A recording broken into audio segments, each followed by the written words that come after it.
आप मुझे थोड़ा समय दें, मैं आपको पूरा लाभ दूंगा। इसी कमेंट के साथ प्रतिज्ञा कंपटीशन के आपके अपने सेंटर में पुनः स्वागत है।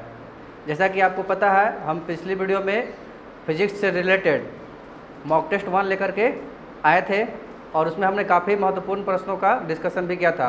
वे वैसे प्रश्न थे जो प्रीवियस ईयर में हुए अलग अलग परीक्षाओं में पूछे गए प्रश्न थे। आज हम आपके लिए मॉक टेस्ट 2 लेकर आए हैं, जो यह भी विगत वर्षों में पूछे गए अलग अलग एग्ज़ाम में पूछे गए प्रश्न हैं। तो समय को व्यर्थ न करते हुए मॉक टेस्ट शुरू करते हैं। तो आज का पहला सवाल है कि निम्न में से प्रकाश के वायुमंडलीय अपवर्तन का परिणाम क्या नहीं है। क्वेश्चन को ध्यान से समझेंगे क्योंकि क्वेश्चन थोड़ा सा घुमाया हुआ है। पूछा है आपसे, निम्न में से प्रकाश के वायुमंडलीय अपवर्तन का परिणाम क्या नहीं है। वायुमंडलीय अपवर्तन के कारण क्या नहीं होता है, आपको बताना है। तो क्वेश्चन को पहले समझे। हम हमेशा बोलते हैं कि जब भी कंपटीशन एग्जाम में दे रहे हो तो आप आंसर लगाने से पहले क्वेश्चन को 2 से 3 बार अवश्य पढ़ें, क्योंकि आप आंसर तक पहुंचने में अगर आप क्वेश्चन को 2-3 बार पढ़ चुके हैं तो आपका आंसर आधा वहीं पहुंच गए हैं और बाकी ऑप्शन देख करके काम हो जाएगा। तो क्वेश्चन को ध्यान से पढ़ें। जैसा कि इस वाले क्वेश्चन में क्या बोला हुआ है, प्रकाश के वायुमंडलीय अपवर्तन का परिणाम नहीं है, आपको बताना है। चलिए ऑप्शन देखते हैं। ऑप्शन ए में कहता है सूर्यास्त के समय लाल दिखाई देना। तो सूर्य का सूर्यास्त के समय लाल दिखाई देना, यह एक्चुअली में प्रकाश के प्रकीर्णन पर आधारित है। ये सब सारा हम डिस्कस कर रखे हैं, अपने प्लेलिस्ट में जाकर के देख सकते हैं। दूसरा ऑप्शन कहता है रात में तारों का टिमटिमाना, ये प्रकाश के अपवर्तन पर आधारित है, मतलब वायुमंडलीय अपवर्तन पर आधारित होता है। कहता है सूर्य का आकाश में अपनी वास्तविक ऊंचाई से ज़्यादा ऊंचाई पर दिखाई देना। कोई भी चीज़ अपने वास्तविक ऊंचाई से अधिक ऊंचाई पर अपवर्तन के कारण दिखाई देता है। जैसे कि बाल्टी है, पानी से भरा हुआ, तो उसका तल क्या होता है, कुछ ऊपर उठाई दिखाई देता है, तो वो सब अपवर्तन कारण। दूसरा कहता है कि डी ऑप्शन में सूर्य का अपने वास्तविक उदय से 2 या 3 मिनट पहले दिखाई पड़ना। तो ये सब भी डिस्कस हम कर रखे हैं। तो ये जो क्वेश्चन है जिसमें पूछा कि कौन सी घटना वायुमंडलीय अपवर्तन पर आधारित नहीं है, तो उसका आंसर हो जाएगा ए ऑप्शन। सूर्य का जो सुबह जब वह उगता है तो उसका जो लाल रंग दिखाई देता है वह प्रकाश के प्रकीर्णन पर आधारित है, न कि अपवर्तन पर। नेक्स्ट क्वेश्चन है, आकाश में तारों का टिमटिमाता हुआ दिखाई देने का कारण क्या है। आकाश में तारों का टिमटिमाता हुआ दिखाई देने का कारण क्या है। तो आकाश का तारों का टिमटिमाना दिखाई देना, ये क्या है, ये प्रकाश के अपवर्तन, वायुमंडलीय अपवर्तन पर आधारित है। तो देखते हैं वायुमंडलीय अपवर्तन किस ऑप्शन में दिया हुआ है। फर्स्ट ऑप्शन में दिया हुआ है वायुमंडल द्वारा प्रकाश का प्रकीर्णन है, ये तो ऐसे ही ऑप्शन कट जाएगा। बी ऑप्शन है वायुमंडल द्वारा प्रकाश का परावर्तन, ये परावर्तन बोला है, ये भी नहीं। वायुमंडल द्वारा प्रकाश का अपवर्तन, तो ये इसमें अपवर्तन वर्ड आया है, ये सही ऑप्शन है। डी ऑप्शन विवर्तन दिया हुआ है, वो तो ऐसे कट गया। तो इसका मतलब ये इसका सही ऑप्शन होगा सी। इसका जो सही आंसर होगा वह होगा सी ऑप्शन। अगर हम और डिटेल में बात करें तो देखिए एक्चुअली होता क्या है कि मान लीजिए कि ये आपका स्टार है और यहाँ से जो भी लाइट आता है हमारे नेत्र में, हम यहाँ पे क्या है, कोई आदमी खड़ा है और ये इसको देख रहा है, तो एक्चुअली में होता क्या है, आपको यहाँ पे बीच में क्या हमारा वायुमंडल है, और आपको पता है वायुमंडल का जो डेंसिटी होता है अलग अलग जगहों पे अलग अलग होता है। तो कभी प्रकाश सघन माध्यम की तरफ जाता है, सघन से विरल जाता है, कभी विरल से सघन जाता है। तो ये क्या होता है, ऐसे ऐसे क्या होता है, थोड़ा सा रुक के आता है। वह जो प्रकाश यहाँ से निकल रहा है, तारा से निकल रहा है, वो डायरेक्ट हमारे नेत्र में ना जा करके रुक कर आता है, इसी वजह से। नेक्स्ट क्वेश्चन की तरफ अगर चले तो नेक्स्ट क्वेश्चन आपसे पूछा है, पानी की टंकी ऊपर से देखने पर कम गहराई दिखाई देने का कारण क्या है। पानी की टंकी जो पानी से भरा हुआ है वह कम गहराई दिखाई देने का क्या कारण है। तो ऑब्वियस सी बात है, यह प्रकाश के अपवर्तन पर आधारित होगा। तो इसका जो ऑप्शन हो जाएगा डी ऑप्शन सही हो जाएगा। नेक्स्ट क्वेश्चन कहता है कि तरन ताल वास्तविक गहराई से कम गहरा दिखाई देता है, इसका कारण क्या है। तो इसका भी कारण क्या होगा, अपवर्तन हो जाएगा। क्वेश्चन आपसे पूछा है, जब रंगीन अक्षरों पर समतल कांच की पट्टी, रंगीन अक्षर है और उस पर समतल कांच की एक पट्टी रखा हुआ है, तो कौन सा अक्षर सबसे कम उठा हुआ प्रतीत होगा? सबसे कम उठा हुआ कौन प्रतीत होगा या कम उठा हुआ प्रतीत दिखाई देगा? तो इस तरह के सवालों का क्वेश्चन का जवाब कैसे देंगे? तो देखिए वो क्या बोला है कि रंगीन लेटर लिखा हुआ है, मान लीजिए ए लेटर लिखा हुआ है जो कि अलग अलग कलर का लिखा हुआ है, और कलर ऑप्शन दे रखा है कि लाल है, हरा है, बैगनी है और नीला है, ये सब ऑप्शन में दिए हुए हैं। तो कैसे पता चलेगा? तो देखिए हम आपको पढ़ा रखे हैं कि अपवर्तनांक जो होता है, ठीक है, क्या होता है? अपवर्तनांक जो होता है वह वास्तविक ऊंचाई, क्या है? वास्तविक ऊंचाई और आभासी ऊंचाई का अनुपात होता है। अपवर्तनांक आभासी ऊंचाई का अपवर्तनांक होता है, ठीक है। अपवर्तनांक जो होता है वह वास्तविक ऊंचाई और आभासी ऊंचाई का अनुपात होता है। अब हमसे पूछा है कि बताइए कि कौन सा रंग सबसे कम उठा हुआ दिखाई देगा? तो देखिए ये जो आभासी ऊंचाई है यही ना आपको देखना है, यही तो आपको ज्ञात करना है कि आभासी ऊंचाई किसका कम होगा। तो आभासी ऊंचाई अगर निकालिएगा तो आपका आ जाएगा वास्तविक ऊंचाई, वास्तविक ऊंचाई और डिवाइड में अपवर्तनांक क्या होगा? नीचे आ जाएगा। अपवर्तनांक क्या होगा? नीचे आ जाएगा। और आपको पता है बैगनी रंग का जो अपवर्तनांक होता है, ये बैगनी रंग का जो अपवर्तनांक होता है वह सबसे अधिक माना जाता है। बैगनी रंग का अपवर्तनांक सबसे अधिक होता है। क्या होता है? सबसे अधिक होता है। आप तरंगदैर्घ्य पर नहीं जाइएगा, ये तरंगदैर्घ्य नहीं है, ये क्या है? अपवर्तनांक है। तरंगदैर्घ्य अलग चीज़ होता है, ठीक है। तो आप इस पर कंफ्यूज नहीं होइएगा। हम अब तरंगदैर्घ्य की बात नहीं कर रहे हैं, हम अपवर्तनांक की बात कर रहे हैं, रिफ्रैक्टिव इंडेक्स की बात कर रहे हैं। तो बैगनी रंग का जो अपवर्तनांक है ना वो सबसे अधिक होगा, और जब हम सबसे अधिक चीज़ से अगर डिवाइड लगाएंगे तो क्या मिलेगा? आभासी ऊंचाई सबसे कम मिलेगा। तो बैगनी रंग का जो ऊंचाई होगा, जो उठा हुआ होगा ना, वो सबसे कम उठा हुआ प्रतीत होगा। तो इस तरह से आपका जो 5 क्वेश्चन नंबर दिया हुआ उसका आंसर हो जाएगा सी। इसके आगे नेक्स्ट चलते हैं। ये सब अति महत्वपूर्ण प्रश्न हैं जो विगत वर्षों में अलग अलग कॉम्पिटिटिव एग्जाम में पूछे गए हैं, और हम इन सभी चीज़ों के बारे में पूरे डिटेल से अपने वीडियो को अपलोड कर रखे हैं। आप प्रतिज्ञा कंप्यूटर सेंटर ऑनलाइन क्लासेस में जा करके प्लेलिस्ट में सारा देख सकते हैं। अगर आगे की बात करते हैं तो आगे आपसे पूछा है लेंस किससे बना होता है? इंपॉर्टेंट क्वेश्चन है, पूछा है आपसे कि जो लेंस होता है वह लेंस किसका बना होता है? तो ध्यान रखिए लेंस जो होता है वह फ्लिंट कांच का बना होता है। तो देखते हैं कि ऑप्शन क्या किस में है। ए में लिखा हुआ है पायरेक्स कांच, बी में लिखा हुआ है फ्लिंट कांच, सी में लिखा हुआ है साधारण कांच, डी में लिखा हुआ है कोबाल्ट कांच। तो आपके हिसाब से जो प्रश्न पूछा है उसके हिसाब से आंसर होगा बी, फ्लिंट कांच। जो लेंस हम लोग बनाते हैं वह फ्लिंट कांच का बनाते हैं। कभी आपसे ये पूछ दे कि धूप का चश्मा बताइए किसके बनाते हैं? धूप का चश्मा एक्चुअली ये पावर के लिए नहीं बनाया जाता है। धूप का चश्मा का 0 पावर होता है, ये सिर्फ धूप को रिफ्लेक्ट करने के लिए बनाता है। जो आपके नेत्र पर डायरेक्ट सनलाइट पड़ता है उसको परावर्तित करने के लिए बनाया जाता है। अगर इसका पूछे कि किससे बना होता है तो ये पायरेक्स कांच का बना होता है, पायरेक्स कांच का बना होता है। Next question. और अगर आप किसी क्वेश्चन के बारे में और भी कुछ जानकारी हासिल करना चाहते हैं तो आप हमें कमेंट में लिख कर बता सकते हैं, हम उसे नेक्स्ट वीडियो में डिस्कस कर देंगे। आगे नेक्स्ट प्रश्न में देखते हैं।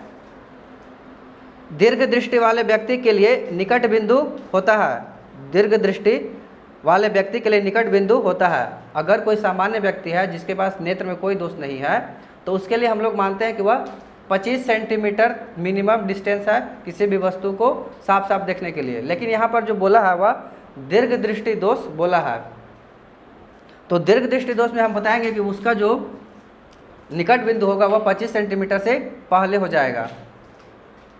और आपको हम ये बता दें, अगर कोई व्यक्ति दीर्घ दृष्टि दोष से पीड़ित है, मतलब क्या है उसके पास? दीर्घ दृष्टि दोष है। तो दीर्घ दृष्टि दोष है तो क्या होगा?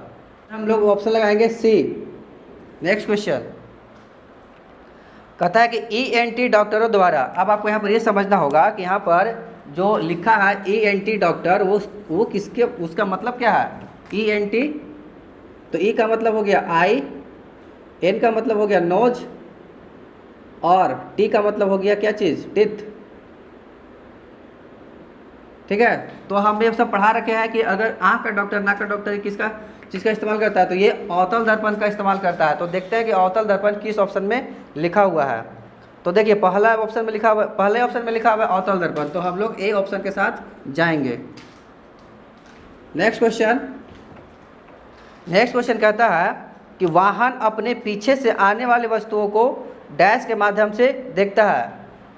वाहन जो है आगे की तरफ जा रहा है तो देखते हैं उसके साइड मिरर, एक मिरर लगा होता है जो क्या करता है, पीछे से कोई वाहन तो नहीं आ रहा है या फिर उसको साइड की तो जरूरत नहीं है, तो ऐसे पीछे से आने वाले वाहनों को देखने के लिए हम लोग बता रखे हैं उत्तल दर्पण का प्रयोग किया जाता है। किसका प्रयोग किया जाता है, उत्तल दर्पण का प्रयोग किया जाता है। चलिए ऑप्शन देखते हैं कहाँ लिखा हुआ है।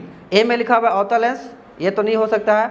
उत्तल लेंस लिखा हुआ है तो लेंस की वजह से ये कट जाएगा ऑप्शन। अवतल दर्पण नहीं, उत्तल दर्पण, यानी कि ऑप्शन कहाँ चला गया, ये ऑप्शन चला गया डी में। डी वाला ऑप्शन ये सही होगा। इसके बाद चलते हैं नेक्स्ट क्वेश्चन की तरफ। नेक्स्ट क्वेश्चन में आपसे ये कहता है कि संयुक्त सूक्ष्मदर्शी क्या है। संयुक्त सूक्ष्मदर्शी क्या है, एक तो सूक्ष्मदर्शी होता है माइक्रोस्कोप, एक माइक्रोस्कोप होता है, ये सिर्फ और सिर्फ क्या है, सूक्ष्मदर्शी है। ये क्या है, सूक्ष्मदर्शी है माइक्रोस्कोप। इसमें क्या होता है, इसमें सिर्फ और सिर्फ एक लेंस होता है। दूसरा होता है कंपाउंड माइक्रोस्कोप, जिसको संयुक्त सूक्ष्मदर्शी कहते हैं। कंपाउंड माइक्रोस्कोप इसी को कहते हैं संयुक्त सूक्ष्मदर्शी। लेकिन इसमें होता क्या है, तो ध्यान रखिए इसमें दो लेंस होता है। दो लेंस कहने का मतलब है दो उत्तल लेंस होगा। ये आपका उत्तल लेंस है, कॉन्वेक्स लेंस है। दो उत्तल होगा जिसमें एक छोटा अपर्चर का होगा और एक बड़ा अपर्चर का होगा। थोड़ा आप ध्यान रखेंगे, एक छोटा अपर्चर का होगा और छोटा अपर्चर होगा पहले रखा जाएगा, बड़ा अपर्चर बाद में रखा जाएगा। तो इसमें दो अपर्चर यूज किए हैं, कॉन्वेक्स लेंस दो है, इसलिए इसका नाम पड़ गया कंपाउंड माइक्रोस्कोप। ठीक है, और ये आप ध्यान रखेंगे यहाँ पर कि कंपाउंड माइक्रोस्कोप अगर आवर्धन का फॉर्मूला पूछे तो 1+D/F होता है, जहाँ F लेंस की फोकस दूरी और D क्या है, D जो है मिनिमम डिस्टेंस है किसी भी वस्तु को देखने के लिए, जो कि 25 सेंटीमीटर होता है। चलिए क्वेश्चन पर आते हैं। संयुक्त सूक्ष्मदर्शी क्या है, मतलब संयुक्त सूक्ष्मदर्शी क्या मतलब, इसके बारे में पूछा आपसे तो ऑप्शन चलिए पढ़ते हैं। कहता है कि वह सूक्ष्मदर्शी जिसमें एक लेंस होता है, एक लेंस तो भाई सिंपल माइक्रो सूक्ष्मदर्शी कहते हैं, ये गलत ऑप्शन है। दूसरा ऑप्शन कहता है कि वह सूक्ष्मदर्शी जिसमें उत्तल लेंस के दो सेट होते हैं, तो ये तो हमारे स्टेटमेंट से मैच कर रहा है, दो सेट होते हैं। तीसरा वह सूक्ष्मदर्शी जिसमें अवतल लेंस होता है, नहीं भाई उत्तल लेंस होता है। वह सूक्ष्मदर्शी जिसमें उत्तल लेंस होते हैं, देखिए इसमें सिर्फ उत्तल लेंस बोला है लेकिन ये नहीं कहा कि कितना सेट होते हैं। और बी ऑप्शन में देखा इसमें दो लेंस होते हैं, तो सबसे सही ऑप्शन क्या होगा, दो लेंस वाला सही ऑप्शन होगा, यानी कि ऑप्शन बी सही होगा आपका। नेक्स्ट क्वेश्चन की तरफ चले तो वो आपसे पूछता है कि मोटरसाइकिलों में उत्तल दर्पण का प्रयोग पीछे देखने के लिए क्यों किया जाता है। मोटरसाइकिल में पीछे देखने के लिए उत्तल दर्पण का प्रयोग क्यों किया जाता है। उत्तल दर्पण का प्रयोग क्यों किया जाता है, उत्तल दर्पण की बात किया है ना, तो उत्तल दर्पण जो होगा वो इस तरह से होगा और ये इधर से पेंट किया जाता है।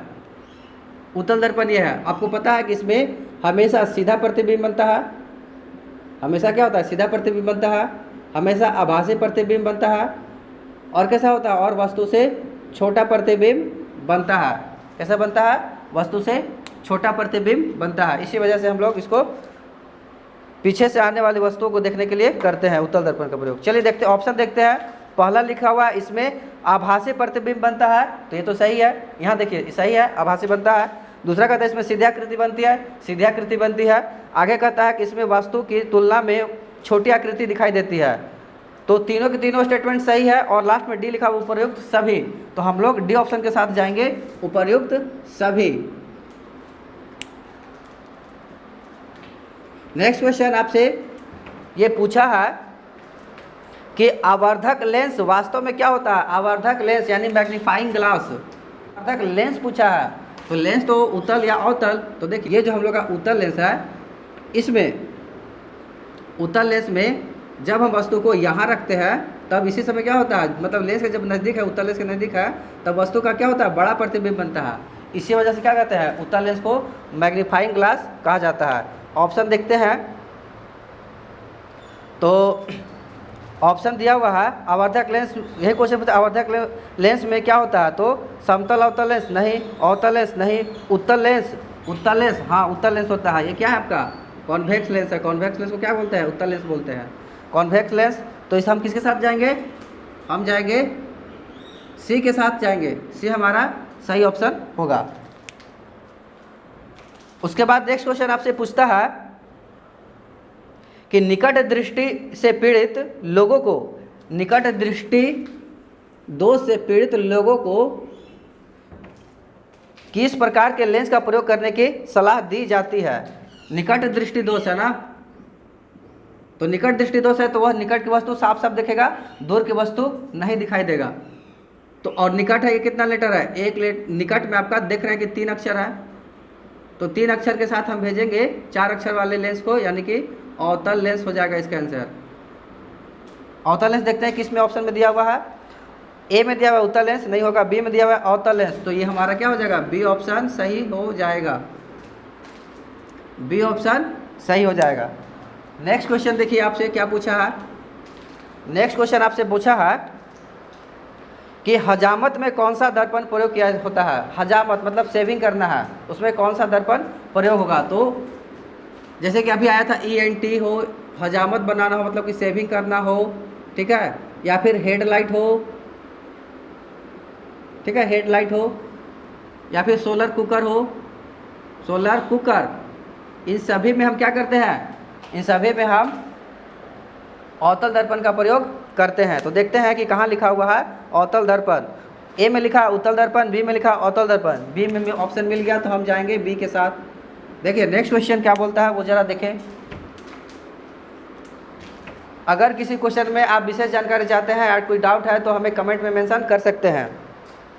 कहता है कि मोटरसाइकिलों में हेडलाइट में कौन से दर्पण का प्रयोग किया जाता है। मोटरसाइकिल का जो हेडलाइट होता है उसमें कौन सा दर्पण प्रयोग किया जाता है। तो पहला ऑप्शन दिया हुआ है समतल दर्पण, बी में अवतल दर्पण, सी में उत्तल दर्पण और डी में लिखा है अवतल लेंस। तो अभी बताया कि हेडलाइट होगा तो क्या लेंगे, अवतल दर्पण लेंगे। इस वजह से इसका ऑप्शन किसका जाएंगे, बी के साथ जाएंगे।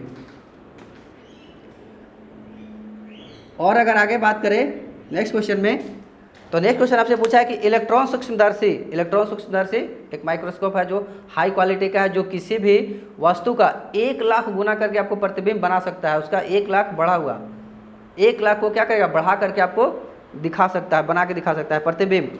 तो देखते हैं क्या क्वेश्चन पूछा है। इलेक्ट्रॉन सूक्ष्मदर्शी का आवर्धन दूरदर्शी के आवर्धन से अधिक होता है। दूरदर्शी है एक सिंपल माइक्रोस्कोप है और एक इलेक्ट्रॉन वाला माइक्रोस्कोप है, तो किससे ज़्यादा प्रतिबिंब, जो इलेक्ट्रॉन से है वो उससे ज़्यादा बड़ा प्रतिबिंब बन रहा है, तो क्यों। ऑप्शन ए में लिखा है इलेक्ट्रॉन का वेग प्रकाश के वेग से कम होता है, इलेक्ट्रॉन का वेग प्रकाश के वेग से कम होता है, ये ऑप्शन दिया हुआ है। तो प्रकाश का वेग इलेक्ट्रॉन के वेग से मतलब नहीं है, हमें प्रतिबिंब बनाना है। इलेक्ट्रॉन की तरंग दैर्घ्य चाक्षुष प्रकाश की तरंग दैर्घ्य से कम होती है। इलेक्ट्रॉन में प्रकाश की कणों से अधिक ऊर्जा होती है। इलेक्ट्रॉन सूक्ष्मदर्शी में अधिक शक्तिशाली लेंस का प्रयोग किया जाता है। ये इस ऑप्शन से ही हमें प्रतिबिंब बनाना है, तो हम क्या करेंगे, हाई क्वालिटी का लेंस यूज करेंगे। तो हम जाएंगे किसके साथ, डी ऑप्शन के साथ जाएंगे। डी ऑप्शन हमारा सही उत्तर होगा। नेक्स्ट क्वेश्चन देखिए, नेक्स्ट में कहता है कि परिदर्शी यानी कि पेरिस्कोप किस सिद्धांत पे कार्य करता है। तो पहले आप ये समझिए कि पेरिस्कोप होता क्या है। तो देखिए पेरिस्कोप जो होता है वो इस तरह से होता है,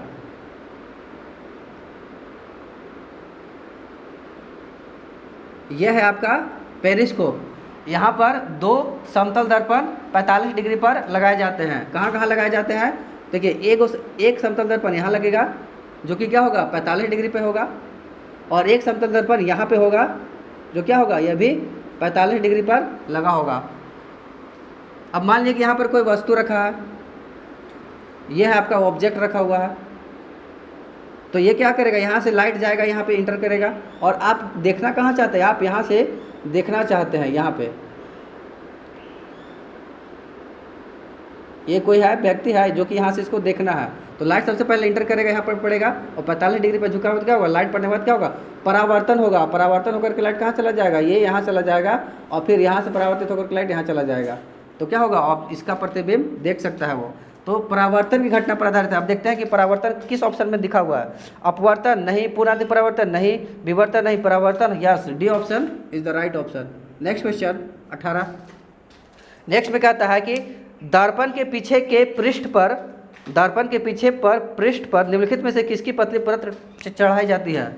मतलब कि अगर हमारे पास इस तरह का कोई शेप का कांच है, अगर हम इसको अवतल या उत्तल बनाना है, उत्तल दर्पण में अवतल दर्पण, तो इधर जो रंगना पड़ेगा ना एक तरफ, तो क्या से रंगेगा इसको, तो हम बता चुके हैं ये सब कि इसको हम लोग सिल्वर से रंगते हैं। देखते हैं कि कौन सा ऑप्शन में सिल्वर लिखा है। तो कहता है कि एक में लिखा है पारद, पारद क्या होता है, पारा होता है, ये कुछ अलग है। बी में लिखा है सिल्वर, ये हमारा सही ऑप्शन होगा। आगे देख लेते हैं, रेड ऑक्साइड और सिल्वर नाइट्रेट लिखा हुआ है, तो हम ऑप्शन बी के साथ जाएंगे, सिल्वर के साथ जाएंगे, यानी कि हमारा सिल्वर वाला ऑप्शन सही होगा। आगे क्वेश्चन लिखा है कि उत्तल लेंस की क्षमता ज्ञात कीजिए, उत्तल लेंस की क्षमता ज्ञात कीजिए। तो देखिए पावर, कोई भी पावर का, कोई भी लेंस का जो पावर होता है P = 1/f होता है, P = 1/f होता है। कब, जब ये आपका फोकस जो है वह मीटर में दिया रहेगा तब, लेकिन जब फोकस सेंटीमीटर में दिया हुआ हो तो क्या हो जाता है, 100/f और सेंटीमीटर में होता है, ये आप ध्यान रखेंगे। तो चलिए क्वेश्चन पर आते हैं। कहता है कि एक उत्तल लेंस है, क्षमता ज्ञात कीजिए यदि वस्तु का प्रतिबिंब लेंस से 10 सेंटीमीटर की दूरी पर बनता है और जब वस्तु लेंस की दूसरी ओर उसके 10 सेंटीमीटर की केंद्र से 10 सेंटीमीटर की दूरी पर रखा हुआ हो। तो देखिए बोल रखा है कि वह उत्तल लेंस है और वस्तु, हमेशा हम लोग वस्तु को इधर रखते हैं, निगेटिव एक्स एक्सिस में रखते हैं। वस्तु क्या होगा, इधर रखा जाएगा, वस्तु इधर रखा जाएगा। और क्या बोला है कि ये जो प्रतिबिंब है वह 10 सेंटीमीटर की दूरी पर बनता है। तो प्रतिबिंब ये बोला है कि दूसरी तरफ बोला है, इसका मतलब कि ये इधर बनेगा, 10 सेंटीमीटर पर इधर कहीं बनेगा। तो आपका वस्तु की दूरी हमेशा लेते हैं निगेटिव, वस्तु की दूरी कितना है, -40 है। और चूँकि प्रतिबिंब उधर बन रहा है पॉजिटिव एक्स एक्सिस में, इसलिए हम लोग भी को क्या लेंगे, +10 सेंटीमीटर लेंगे। अब हम निकालेंगे फोकस। तो लेंस में, लेंस का जो सूत्र होता है 1/f = 1/v - 1/u होता है। अब हम इस वैल्यू को इसमें रख देंगे, तो 1/v, v कितना है, v जो लिखा हुआ है वह 10 है, और u कितना लिखा हुआ है, तो u जो है आपका -40 है, u जो है वह -40 लिखा हुआ है। तो इसको हम लोग सॉल्व करते हैं। तो सॉल्व करेंगे तो ये आपका कितना आ जाएगा, 40 और 10, और यह माइनस प्लस, और ये 40 कितना हो जाएगा, ये 1 हो जाएगा। तो इस तरह से आप देख रहे हैं कि ये कितना टोटल आ गया, ये हो गया 5 और डिवाइड में कितना 40। इसका मतलब 1/f = इतना रहा, और इसको अगर कट किया जाए तो कितना हो जाएगा, 1 8 बार में कट जा रहा है, 1/8 कितना आ रहा है, 1/8 आ रहा है। किसका वैल्यू आ रहा है, फोकस का। तो अगर हमको फोकस पूछेगा तो कितना आ रहा है, 8 सेंटीमीटर आ रहा है फोकस। केवल अगर फोकस की बात करेगा तो 8 सेंटीमीटर। अब ये बताइए कि हमारा जो फोकस है वो सही है, कैसे चेक होगा। तो देखिए इसमें उत्तल लेंस में जो भी होता है ना, वह इधर आकर के प्रकाश केंद्रित होता है, और इसमें क्या होता है, फोकस जो होता है वो हमेशा पॉजिटिव होता है, यानी कि हमारा आंसर बिल्कुल सही आया है। अब हमें क्या चाहिए, क्षमता। तो P = 1/f, 1/f होता है ना, P = 1/f, इसको इधर ऊपर लिख देते हैं। तो P = 1/f, तो वह 1/, में कितना, 8 सेंटीमीटर। अब देखिए 8 सेंटीमीटर में आ गया। आप बता रखे हैं कि जब सेंटीमीटर में आए तो क्या लेते हैं, 100 लेते हैं। तो 100 से ना भाग दीजिएगा तो कितना हो जाएगा, 4 दूनी के 8 और 4 25 अब 100, यानी कि कितना पावर हो जाएगा इसका, 25/2 कितना होता है, 25/2 होता है 12.5। और लेंस की क्षमता का जो यूनिट होता है वह डायोप्टर होता है, इसलिए हम लोग डी लगाएंगे। देखते हैं कि 12.5 किस में लिखा हुआ है। तो ए ऑप्शन में लिखा हुआ है 12.5 डायोप्टर, तो ए ऑप्शन हमारा सही होगा। नेक्स्ट क्वेश्चन में आपसे पूछा है उत्तल लेंस की क्षमता ज्ञात कीजिए। अब देखिए इस बार क्या करना है आपको, उत्तल लेंस की क्षमता ज्ञात करना है। फॉर्मूला तो हमारा वही रहेगा, P = 100/f, जब सेंटीमीटर में दिया हुआ रहेगा तब। तो भी दिया हुआ है 20 सेंटीमीटर। आगे दिया हुआ जब वस्तु लेंस की दूसरी तरफ लेंस के केंद्र से 60 सेंटीमीटर की दूरी पर हो, तो वस्तु की दूरी हम माइनस के साथ लेंगे। और लेंस हमारा कौन सा है? उत्तल लेंस है। क्या दिया हुआ है? उत्तल लेंस लिखा हुआ है। तो ये हो गया भी, ये हो गया आपसे। अब हमको एफ कैलकुलेट करना पड़ेगा। तो लेंस के सूत्र से चलते हैं, 1/f = 1/v माइनस 1/u। रख दीजिए वैल्यू। तो 1/20 माइनस, और वस्तु कितना है? माइनस के साथ 60 है, तो -60 रखेंगे। इसको अगर जरा सॉल्व किया जाए तो ये हो जाएगा कितना? 60 और 20 दिया के 60, और यहाँ माइनस, यहाँ का माइनस क्या होगा? प्लस, और 20 से कम 60 एकम 60, तो यहाँ 1 हो जाएगा। ये कितना आपका बन जाएगा? ये आपका बन जाएगा 4/60, 4/60, यानी कि 1/f का जो वैल्यू है 4 से अगर और काट दिया जाए तो 1/15, यानी कि आपका f का वैल्यू कितना आ गया? 15 सेंटीमीटर आ गया प्लस में।